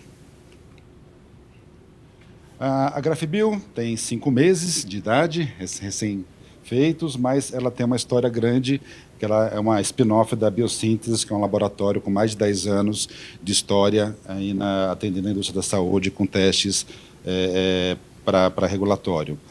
Nós viemos aqui para Curitiba, originalmente somos de São Paulo, principalmente por conta do ecossistema de inovação na área da saúde que já tem aqui, e as rotas estratégicas, principalmente a biotecnologia 2031, que tem uma área especificamente para biosensores, que é bem a área que nós estamos trabalhando. Os desafios da indústria da saúde principais estão muito focados no envelhecimento da população, que tem um aumento de doenças crônicas, né? O corpo humano, por mais que seja uma máquina bem azeitada, quanto mais tempo ela vai dar problema. Então, esse aumento do envelhecimento da população acaba causando mais doenças crônicas, maior incidência de câncer, as endemias e pandemias que estão acontecendo cada vez com mais frequência, e o diagnóstico rápido e o atendimento preciso é algo muito importante para atender tudo isso. E, é claro, também a necessidade de testagem em massa, né, que a gente experimentou agora com a Covid, tem que testar a população inteira várias vezes com resultados muito rápidos. Quem aqui já não fez um teste de Covid, né, um teste de PCR, e teve que esperar aí 1 dia, 2 dias, 3 dias pelo resultado? A ideia aqui é ter o resultado em até 15 minutos. Tá? Um outro ponto importante é as despesas da saúde no Brasil estão aumentando vertiginosamente. Então, nos últimos 14 anos, teve um aumento de mais de 300% nas despesas da saúde. Dessas despesas, em 2021, a previsão é que aproximadamente 21% dessas despesas sejam em exames, onde estão os testes também para diversas doenças. A nossa solução é um biosensor eletroquímico, que é uma tecnologia inédita no Brasil. Ele é composto de um material que é do tamanho, um sensor que é do tamanho de um pendrive, né? Ele tem até aqui algumas amostras, quem quiser dar uma olhadinha. Aqui eu tenho 4 sensores, para a pessoa dar uma olhada, né? Onde eu coloco a amostra do paciente, ponho num leitor de impedância, que vai fazer a leitura, o leitor de impedância, e ele vai dar o resultado na hora. Hoje nós já temos um projeto em execução para detecção de Covid, claro, né, doença da moda, né? E estamos já um projeto aprovado aí para dengue e chikungunya, e também soluções futuras e outros vírus, câncer e outras doenças. No estágio de tecnologia, nós desenvolvemos com o ISA Eletroquímica, nosso vizinho aqui do andar de baixo, né? Já temos todo o processo produtivo do eletrodo já desenhado, que não requer nenhum equipamento específico, nenhum equipamento feito na NASA. Você consegue fazer equipamentos facilmente encontrados aqui no Brasil. É claro que tem uma receita de bolo aí muito detalhada para fazer isso. Você modifica esse eletrodo e ele a partir daí ele está pronto para receber a amostra do paciente e fazer a detecção através do leitor de impedância, se ele vai ver se foi detectado ou não a doença. O nosso modelo de negócio, né, fabricação dentro, obviamente, de boas práticas de fabricação para atender Anvisa, FDA e Comunidade Europeia. Aqui no Brasil, né, fundamentalmente o SUS, clínicas, hospitais, laboratórios, atendimento personalizado, que é o point of care, né, onde o paciente estiver. O mercado global de biosensores, segundo a última avaliação que nós recebemos, é de aproximadamente 25 bilhões de dólares. Desses 25 bilhões de dólares, 50% são utilizados, faturamento de sensores na área de point of care, e desses 25 bilhões, 71% são leitores eletroquímicos, porém, no Brasil, esse mercado ainda está engatinhando. Então, o potencial é muito grande, é um mercado já estabelecido nos Estados Unidos e na Europa, tem um potencial de crescimento muito grande na Ásia e aqui também na América do Sul. O nosso go-to-market é alcançar 3,2% de market share no Brasil em testes até 2025, produzindo aproximadamente 760 mil testes, com faturamento de 38 milhões de dólares. Desculpa, de reais. A nossa equipe, né, eu sou CEO, tenho formação em marketing, MBA em marketing pela GV. A doutora Fabiana é nossa cientista-chefe e é a principal responsável pelo desenvolvimento de tecnologia, com mais de 15 anos de experiência em pesquisa, desenvolvimento e inovação. A Tatiana, que está aqui com a gente hoje, ela é responsável também pela parte de desenvolvimento e por toda a parte regulatória. Então, como já comentei, nós já temos investimento no teste de Covid, já investimos aproximadamente R$900 mil nesse teste, chegamos a TRL 4 com ele, já temos aí TRL 5 e 6 programado para os próximos 6 meses e a expectativa é ter até meados de 2023 esse teste aprovado e já registrado na Anvisa. Em paralelo, temos um projeto FINEP aprovado aí de quase R$2,3 milhões para desenvolvimento também da plataforma Multiplex para dengue e chikungunya. A parceria estratégica é fundamental para uma startup, para ela poder crescer, para ela poder desenvolver essa tecnologia. Então, o Easy é o parceiro nosso aqui na parte de desenvolvimento do eletrodo funcionalizado. Nós estamos trabalhando para ter um acordo com o IBMP, que vocês todos conhecem, maior referência para desenvolvimento e produção de testes aqui no Brasil, né, para fazer a validação desse biosensor em ambiente relevante, ou seja, com amostra de paciente. E o que nós queremos aqui com o LACTEC é desenvolver o leitor, né, de impedância, tanto na parte de hardware quanto na parte de software. A gente entende que é um equipamento muito específico. As opções que nós temos hoje no mercado são todas importadas e todo o conceito da nossa solução é ter uma plataforma, além de ser revolucionária, rápida, ela ser de baixo custo com produção nacional. Então, a gente entende que é muito relevante essa parceria com o LACTEC. E é isso. Muito obrigado. Estou aberto para perguntas. Obrigado, Márcio. O microfone está com vocês aí. Então, fiquem à vontade aí para perguntas.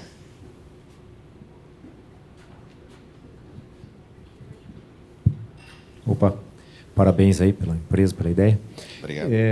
Você mencionou ali que já estão participando, tem um novo projeto com a FINEP, né? Isso. Dentro desse projeto, você tem previsão para o desenvolvimento da leitora? Tem recurso alocado para isso ou não?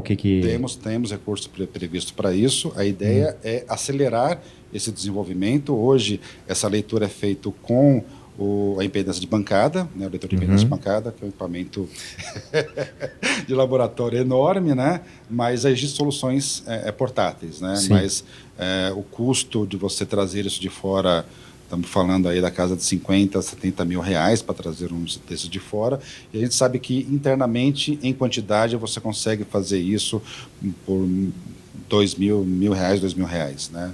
A tecnologia é específica, né, para esse tipo de leitura, mas não preciso trazer a NASA para fazer isso aqui para a gente. Sim. Outra pergunta é o mercado que vocês estão focando, quem que seria o cliente de vocês? É o SUS? É o através, município? Por exemplo, de uma parceria com o IBMP, por exemplo, você consegue ter um rápido acesso ao SUS, né?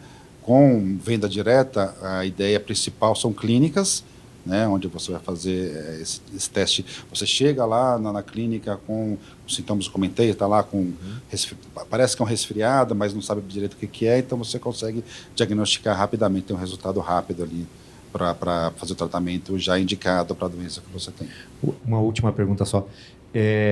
Dengue e chikungunya que você mencionou, já existe solução no mercado ou seria inédito? Já existem algumas soluções no mercado, elas não são tão sensíveis, ou seja, não tem um resultado tão positivo ou negativo, né, uma sensibilidade necessária, mas já existem algumas soluções. Ok, obrigado. Só para continuar nesse tema, qual é a sensibilidade, então, seria do sensor para essas diferentes doenças, né? Hoje nós estamos trabalhando no Covid, nós estamos trabalhando aí acima de 98%. Tá? Dengue e chikungunya é um desenvolvimento, nós vamos começar agora, né? O projeto foi aprovado, estava até conversando, esse do dengue chikungunya é em parceria com o ISE também, né? E eu estava conversando com eles hoje, estão assinando o contrato essa semana, então deve começar ainda esse ano, e a ideia é para esse tipo de doença, ele tem que ser no mesmo padrão do PCR, ou seja, ele tem que estar no diagnóstico, né? Mesmo que seja alguma coisa point of care, que não tenha um médico ali para fazer assinar lá o relatório, mas ele tem que ser a mesma acessibilidade diagnóstica do PCR. Valeu, obrigado. Isso. Deu? Mais perguntas? Tem uma. É uma pergunta rápida. Vamos lá. 8 segundos. Isso. A ordem de grandeza do preço desse portátil importado, qual é o valor? Você tem esse número? Do eletrodo ou da leitora? Da leitora, então, é algo entre 50 e 70 mil, no primeira compra que você tem que configurar de acordo com a impedância específica que você está esperando, etc. Né? Estamos falando aí em termos de bancada. Né? E ela acaba tendo uma versatilidade ampla, assim, para... Tem. Você consegue fazer um range, né, que aí ele vai te dar a leitura específica para cada tipo de doença. Entendi. Tá bom? Obrigado. Obrigado. Obrigado, Márcio. Vamos para a última apresentação.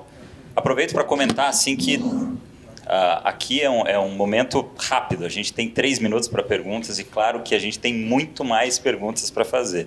E eu quero deixar vocês aí das startups bem tranquilos que isso, sim, a gente evoluindo para um próximo passo, isso vai naturalmente acontecer, tá? Boa tarde, pessoal. Meu nome é Valmir. Eu estou aqui com o Thiago. Nós somos a equipe ERPO. Somos uma plataforma de gestão de frotas de forma integrada. Evidenciamos no mercado esses 3 problemas que os gestores de frota enfrentam, né, no dia a dia, que é um grande volume de geração de documentos físico, né, que eles precisam gerir tudo isso, e isso gera também milhares de dados, né, para eles tratarem, armazenarem, enfim. E isso tudo vai acumulando e vai gerando não conformidade e vai se formando gargalos, né, gerando não tratativas, por exemplo, de manutenção, tratativas de comunicação de falha. Então, vai gerando esses gargalos. A nossa solução foi a criação de uma plataforma integrada. Então, nós utilizamos a tecnologia web, os aplicativos, a tecnologia em nuvem e integrações com outros sistemas, como, por exemplo, sistema de abastecimento, os cartões de abastecimento. Então, a gente faz essas integrações. E tudo isso ficou em uma única plataforma. Essa é a cara da nossa plataforma, né? Então, centralizou toda a parte da gestão de frotas nessa plataforma. Atualmente no Brasil nós temos quase 8 milhões de veículos comerciais, né? Se a gente contabilizar comerciais e parte pessoa física, são quase 60 milhões, mas o nosso market share que a gente trabalha é só o comercial, então são praticamente 8 milhões. E na nossa plataforma nós temos mais ou menos 30 clientes e nós observamos que 50% da parte de gestão que eles gerem na nossa plataforma, 50% são equipamentos. Ou seja, por exemplo, se a gente pegar a empilhadeira ali da 33 Robotics, vai precisar de tratativas também. Parte de manutenção, parte das inspeções que a NR12 exige, né? Então, um operador não pode operar um equipamento sem antes fazer as inspeções. E isso normalmente gera não conformidade, então vai formando todos aqueles gargalos. A gente atualizou hoje a nossa base de clientes, então a gente já está com quase 30 clientes, né? Então já mudou de 25 para 30 hoje, né? Geridos na nossa plataforma são mais de 2.000 objetos. Nós chamamos de objetos porque, igual eu falei, não é só veículos, né, que precisa dessas tratativas, né? São equipamentos pesados, equipamentos menores, né, uma infinidade de objetos que precisam dessas tratativas. A gente tem algumas marcas que já utilizam a nossa plataforma, né? Dentro dessas 30 tem algumas marcas aqui na tela, né? Então, o nosso MVP já está todo pronto. Nós começamos em 2012 a prospectar essas funcionalidades. Em 2014 a gente começou a desenvolver a plataforma. Em 2020 a gente criou a marca ERPO, já ganhando o mercado, né? Então todo esse processo de MVP, criação, prospecção, né, que o nosso time fez, né, para chegar a esses resultados que a gente tem hoje. Nós temos alguns concorrentes, né, que têm alguma similaridade, que são esses 3. E nós temos os diferenciais, que a plataforma nossa é bem simples de utilizar, então não precisa muitos cliques para se fazer uma operação, né? Então ficou bem intuitiva. E a questão de integração das funcionalidades, nós temos uma cobertura bem ampla, porque nós prospectamos todas as operações que um gestor de frota precisa e as principais que a gente conseguiu digitalizar na plataforma a gente fez, né? Então, por exemplo, a gente pega concorrente que tem manutenção, mas não tem parte de checklist diário. E aí o outro tem o checklist diário, mas não tem, por exemplo, a gestão dos abastecimentos. Então, esse é o grande diferencial nosso. A parte do modelo de negócios, eu gostaria que o Thiago assumisse. Bom, já que a gente está com um tempinho maior ainda, eu acho importante só completar um pouquinho a questão do nosso sistema. É um diferencial, claro, que o custo se torna muito baixo de produção, referente a não haver um produto físico, né, diretamente. E, além disso, como o Valmir já falou, é importante ressaltar que, apesar de nós termos concorrentes no momento, todos os concorrentes eles não oferecem o que o nosso sistema oferece de forma completa, que a gente até patenteou, que é o Gift, que ele tem todas as funcionalidades que um gestor precisa. Muitas vezes, o cliente ele precisa de várias funcionalidades, nem sempre todas, do nosso produto, mas ele precisa de algumas funcionalidades que o sistema dele atual não tem. Então, a gente pode aderir. Outra vantagem também é que a gente pode vender o nosso produto separadamente para melhorar o custo para o cliente. Ou seja, temos lá, como o Valmir falou, a parte de manutenção, locação, parte de checklist. A gente pode disponibilizar só o que o cliente precisa através de uma análise da necessidade do cliente, justamente para ele não ficar pagando por um serviço que ele não está utilizando, né? Nem cada cliente tem a sua gestão. E com isso, a gente decidiu fazer a monetização dos dados, uma projeção da monetização, através não dos clientes, mas através das unidades que nós temos, que tratamos como objetos, porque nem sempre são caminhões, podem ser qualquer tipo de objeto. E com isso, o objetivo de tratar como unidades e objetos é principalmente porque a nossa variedade de clientes possui uma ampla quantidade de objetos diferentes e, além disso, nem todo cliente possui a mesma quantidade de objetos. Ou seja, nós temos um cliente que só ele tem 400 objetos cadastrados. Outros clientes têm 20. Então, não faz muito sentido a gente tratar todos os clientes de forma igual, porque cada cliente necessita de um serviço diferente. Através disso, nós calculamos que, atualmente, com a quantidade de clientes que nós temos uma média aproximadamente de 1.000 objetos cadastrados. Com isso, nós temos uma receita, até metade do ano de 2022, nós geramos aproximadamente R$80 mil de faturamento. Com isso, se projetarmos o mesmo número de objetos, teremos 160 mil. Essa projeção que a gente está fazendo, ela é indiferente no momento, a gente busca essa meta indiferente do investimento, do potencial investimento futuro, porque nós acreditamos que com a qualidade do nosso produto nós conseguimos alcançar as marcas seguintes, que são de 4 mil objetos para 2023, aumentando para 10 mil objetos em 2024, 20 mil objetos em 2025 e 30 mil objetos em 2026. Com isso, potencializando o nosso faturamento para 4,6 milhões, se nós mantermos o nosso ticket médio atual, visando, claro, que a disponibilidade do cliente. Esse ticket pode aumentar se o cliente pedir mais funcionalidades, ou ele pode diminuir também. A média atual é R$13 por unidade, mais ou menos, né? Pode passar. E com isso, como nós somos uma startup, nós buscamos fazer o valuation através do método Venture Capital, e nós chegamos a um valuation hoje de 6 milhões e buscamos um investimento aí de R$750 mil por 12% da empresa. Como o nosso produto já está pronto, já temos clientes atuando, esses 750 mil teriam um foco maior na parte de branding, marketing, para ficar mais conhecido o produto, na parte de vendas, porque a gente ainda precisa estruturar melhor o setor de vendas, né? E também na parte de suporte de TI. Nisso não estaria contemplando não só os futuros funcionários que precisam conforme vai aumentando a necessidade de clientes, mas sim também uma equipe de testes para a gente poder, como é um sistema de melhoria contínua, nessa equipe de testes a gente conseguir validar erros e corrigi-los antes mesmo de chegar para o cliente. E essa é nosso time atualmente. Temos o Fabrício, que não pôde estar aqui hoje, ele está em São Paulo, a parte de branding, o Valmir, o fundador, o Cláudio e o Pedro também são fundadores, mas eles são específicos para a parte de TI, eles são os desenvolvedores do sistema, e eu que estou atualizando na parte de vendas e fazendo o gerenciamento dos processos.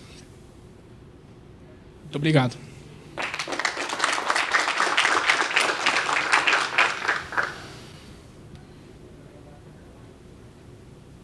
Vamos abrir para perguntas. Eu ia até perguntar, Thiago, obrigado, Valmir, sobre a equipe de vocês trouxeram ali no final até, e até levantaram uma necessidade de investimento voltado para marketing, para vendas, né? Então, antes de apresentar a equipe, eu já estava pressupondo que era uma equipe técnica focada na área de desenvolvimento, né? Hoje, falando assim, existe a necessidade, fora marketing e venda também, na parte como um suporte aí de desenvolvimento tecnológico, também seja na desenvolvedores ou algo voltado mesmo para a área de tecnologia, não necessariamente marketing e venda. Existe essa necessidade também? Isso, como o Thiago falou, é melhoria contínua e a gente precisa investir.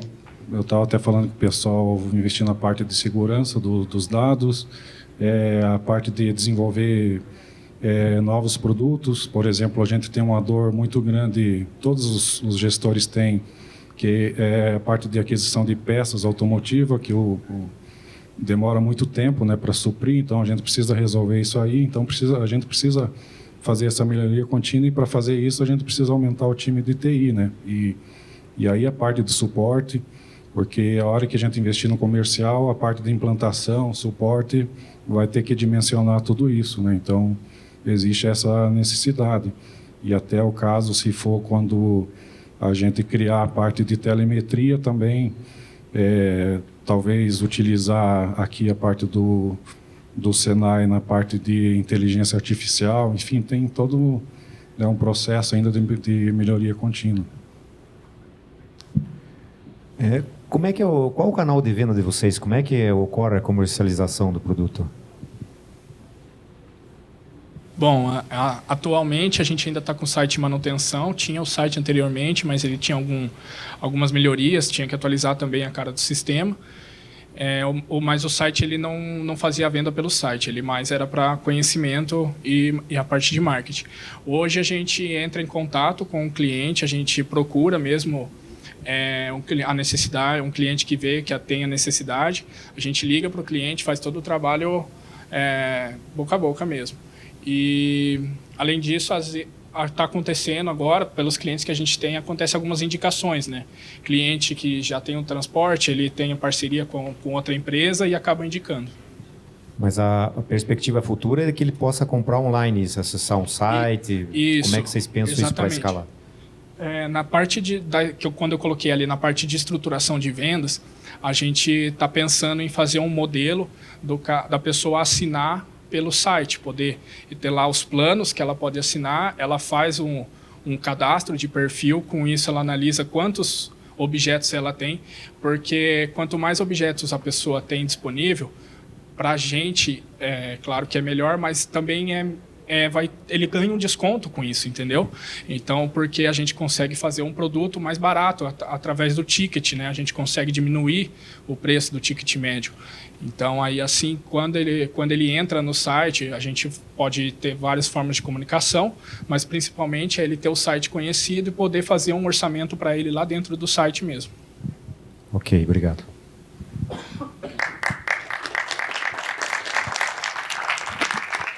Obrigado, Thiago. Obrigado, Valmir.